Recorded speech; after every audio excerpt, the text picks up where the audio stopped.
Fala galera, tranquilo? Então agora, a gente dando uma sequência no conteúdo de Matemática 1, a gente entra em um caso que ele é bem... Ele é uma sequência, né, do que a gente viu na outra aula, que é falando de relações.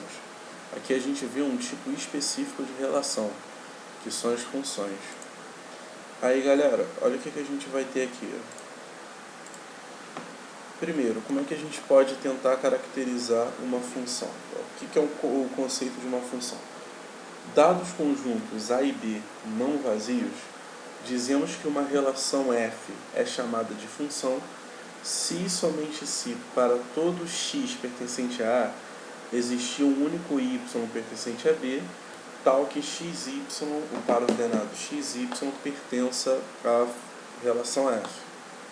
Ou seja, em termos matemáticos, a f é uma função de A em B se e somente se para todo x pertencer a A existir pelo menos um y pertencente a B, tal que xy pertence a f. Que é o caso que é uma transcrição matemática daquilo que a gente viu acima, beleza? Aí galera, quero que vocês pensem o seguinte, ó, o que seria ali? Eu tenho um conjunto A e tenho um conjunto B, os dois conjuntos não são vazios, ok? E eu tenho uma relação que vai pegar um elemento de A e vai relacionar com um elemento de B. Como a gente viu na outra aula, a gente tem alguns casos de relações, tipo, a relação x mais 2, pega o elemento x e me dá o x mais 2 no outro conjunto, coisas do tipo, né? Aí, o que isso aqui diz pra gente? O que essa definição, no caso, esse conceito diz pra gente?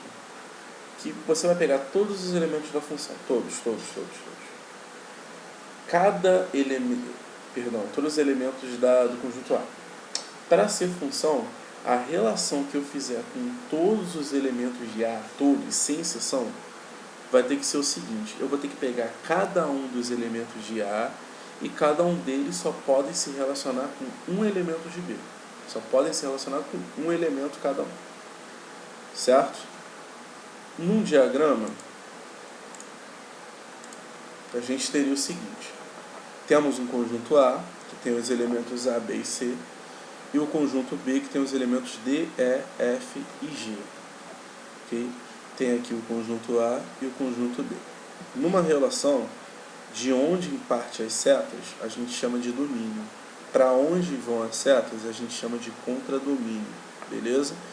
E a imagem são os elementos do contradomínio que participam de uma relação.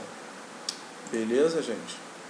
Então, ó, imagem é um conjunto que está contido dentro do conjunto contradomínio, ok?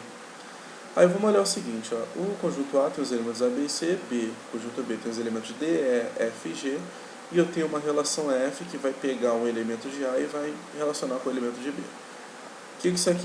Como é que isso aqui está funcionando nesse exemplo? A função F, ela pega o A e joga para o D. Ou seja, ele relaciona o A com o D. A função F, a mesma função F vai relacionar o elemento B com o elemento E, e de alguma forma o elemento C também com o elemento E. Repara aqui, ó, que todos os elementos de A estão mandando uma relação, no caso estão mandando uma seta, beleza? Essa é a principal característica da função, ou melhor, essa é a característica da função. Todos os elementos de A, ou seja, cada um dos elementos, podem fazer somente uma única relação. Okay? Aí só para a gente definir quais são os conjuntos, já que a gente está falando de conjuntos finitos, né, que tem uma quantidade ali infinita de elementos. Eu tenho que o domínio da função f é todo o conjunto A. Okay? Ou seja, são os elementos A, B e C. O contradomínio é para onde a minha função está levando os elementos de A, ou seja, o próprio conjunto B, que tem os elementos D, E, F e G. Okay? O domínio é o conjunto A e o contradomínio é o conjunto B. A minha imagem são os elementos de B que fazem alguma relação, no caso, D e E. Tranquilo, gente? Então, essa situação de domínio e contradomínio, a gente vai entrar um pouquinho mais a fundo daqui a pouco. Então, quando a gente agora define uma função através de uma fórmula matemática. Olha esse exemplo. Um terreno de forma retangular tem uma largura fixa de 100 metros e um comprimento variável de x. Okay? Eu conheço a minha largura, porém eu não conheço o meu comprimento, já que ele é variável. Aí está ali, qual é a função f que determina a área desse terreno em função de x? Então, primeiramente, eu tenho que uma função que vai me dar a área, beleza? Eu sei que a área de um retângulo, já que o terreno é de forma retangular, é comprimento vezes largura. E o comprimento, eu não sei, é x.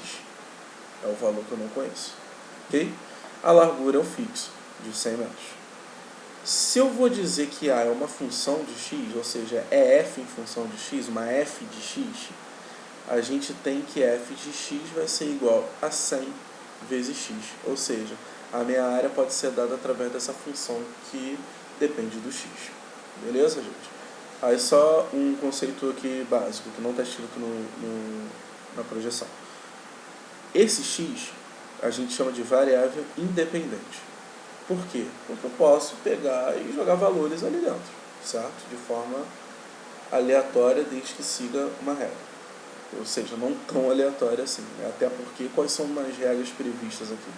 Eu não posso, por exemplo, colocar um número negativo, já que eu estou falando de comprimento de um terreno. Ok? E a f de x, que seria o meu y, a gente chama de variável dependente, já que esse cara está em função de x, ou seja, ele depende de quanto eu jogar no x. Por exemplo, vamos supor que o meu comprimento seja de 10 metros. 10 vezes 100, 1000. Ou seja, eu vou ter uma área de 1000 metros que depende do meu comprimento. Se meu comprimento fosse 15, 15 vezes 100, 1500. Ou seja, o meu 1500 ele dependeu do valor do x, que era, no caso foi 15. Ok, gente? Então, vamos seguir. Agora, uma representação de uma função no plano cartesiano. Então, ó, a gente tem aqui dois exemplos de relações, de A e B. Normalmente a gente vai fazer uma notação R. De A leva uma seta para B, ou seja, eu estou pegando um elemento de A e estou levando para um elemento de B, ok? Então, galera, olha essas duas funções. Primeira da esquerda. Eu tenho aqui o plano cartesiano x, y, e aqui eu tenho uma curva. Aí, repara nesse detalhe aqui, galera. Se o x ele vem do domínio, e o meu domínio é o conjunto A, então os elementos do conjunto A, eles terão que estar no eixo x, que é o eixo das abscissas. E como o B me dá os valores de y, então o B tem que estar no eixo y, ok? São os valores, são as ordenadas no caso. Aí repara o seguinte, galera, eu tenho aqui uma curva que está descrita em azul, ok? Essa aqui que está crescendo conforme eu avanço para a direita. Como é que eu, olhando o gráfico, eu sei se aquele cara é uma função? O que eu faço? Eu venho no domínio. Meu domínio é o conjunto A. O conjunto A estou representado por esse pedacinho aqui, ó, esse intervalinho do eixo x. Através desse intervalo, eu vou ficar fazendo retas verticais. Se essas retas verticais encostarem no gráfico da função, ou da relação, no caso, em apenas um ponto cada uma das retas, quer dizer que a minha relação é uma função. Ok? Então, encostou uma vez, todas as retas, a minha relação é uma função. Beleza? Vai ter até um exercício depois falando disso daqui. Agora, olha esse outro exemplo, que a minha curva da função é um círculo. Eu venho na parte que está descrita no domínio, que é o conjunto A, e fico fazendo as mesmas retas verticais. Se as retas encostarem no gráfico em mais de um ponto, dentro do domínio, quer dizer que a minha relação não é uma função. Por exemplo, olha essa reta aqui no meio da circunferência. Ela encosta lá embaixo e encosta lá em cima. Então, não é uma função. Beleza, gente? Seguindo aqui, como eu falei aquela hora, a gente vai ver mais detalhadamente o que é domínio contra domínio e imagem. Primeiro, domínio. É o conjunto formado por todas as abscissas, que são os valores de x, possíveis dos pares ordenados de uma função. Então, se a gente considerar uma função f que pega um elemento de A e leva para o conjunto B, a gente tem que o domínio da função vai ser o próprio conjunto A, ok? Que são um cara que vai me dar os valores de x no meu par ordenado xy, digamos assim. Então, por que eu afirmo que é o próprio conjunto A? Porque todos os elementos do A vão ter que participar, então o domínio é ele mesmo, ok? Contradomínio e imagem da função. Considerando uma função f de A em B, definimos o contradomínio de f, o conjunto B, sendo representado por CD de f. Já a imagem, representada por I e M de f, é o subconjunto de CD de todos os elementos de B que participam da relação f. No caso, o conjunto B vai ser o próprio contradomínio, vai ser geral, e a imagem é só aqueles que participam. Beleza, gente? Então, vamos seguir. Exemplo. Eu tenho aqui uma função que está representada no plano cartesiano. Eu tenho uma reta, ok? A reta é a curva dessa função. Tipo, é meio abstrata essa ideia da reta ser a curva, mas o que eu quero dizer? Porque normalmente a gente chama curva de qualquer gráfico de qualquer função, ok? Tem aqui a reta. Eu não tenho nenhuma restrição, ou seja, a reta ela cresce infinitamente, tanto para cima quanto para baixo. Ela vai só crescer. Nesse caso, o meu domínio é o próprio conjunto dos reais. Por quê? Porque eu posso pegar, por exemplo, qualquer elemento do eixo x. Qualquer elemento, qualquer abscissa. E a imagem também é o conjunto dos reais, porque eu também pego qualquer imagem. Beleza? Exemplo 2. Eu tenho aqui uma curva, que é uma onda. A gente diz que essa onda é periódica, já que conforme vai mudando os valores de x, a gente sempre vai alternando entre o mesmo intervalo. Por exemplo, repara que horizontalmente, ou para valores de x, eu posso pegar qualquer número, seja positivo, seja negativo. Porém, verticalmente, ele vai ficar transitando entre o 0 e o 2. Então, a minha imagem, nesse caso, vai ser o quê? Vai ser todos os números que estão entre o 0 e o 2. Apenas eles. Ok?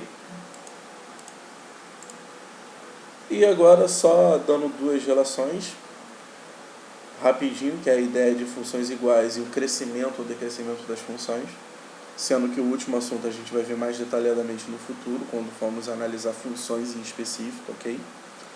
A gente tem inicialmente primeiro funções iguais. Ó, se a gente tem duas funções, a função f, que pega o elemento de A e me leva em B, e uma função g, que pega o elemento de C e leva em D, elas vão ser iguais se e somente se o A for igual a C, o B for igual a D e o f de x for igual a g de x, para todo x pertencente a A. O que eu quero dizer com isso? Que para duas funções serem iguais, elas têm que ter a mesma lei de formação, que é a mesma expressão matemática, elas têm que ter o mesmo domínio, já que quando eu digo que o A é igual a C, quer dizer que o domínio de F é igual ao domínio de G. E também que B tem que ser igual a D, que é o contradomínio de B igual de F igual ao contradomínio de G. Ok? Ou seja, tem que ter tudo igual, domínios iguais, contradomínios iguais e expressões iguais. Beleza? Indo agora para esse último assunto, o que seria uma função crescente? Seria o seguinte: conforme eu aumento o valor de x, eu também aumento o valor de f de x. Ou seja, se determinados números, x1 e x2, se o x1 for maior que o x2, a minha imagem de x1 tem que ser igual à minha imagem de x2. Certo? E na decrescente é quando ocorre o contrário. O meu x1 maior do que o meu x2, eu vou ter que a minha imagem de x1 tem que ser menor do que a imagem de x2. Beleza, galera? Então, bons estudos, valeu, até a próxima.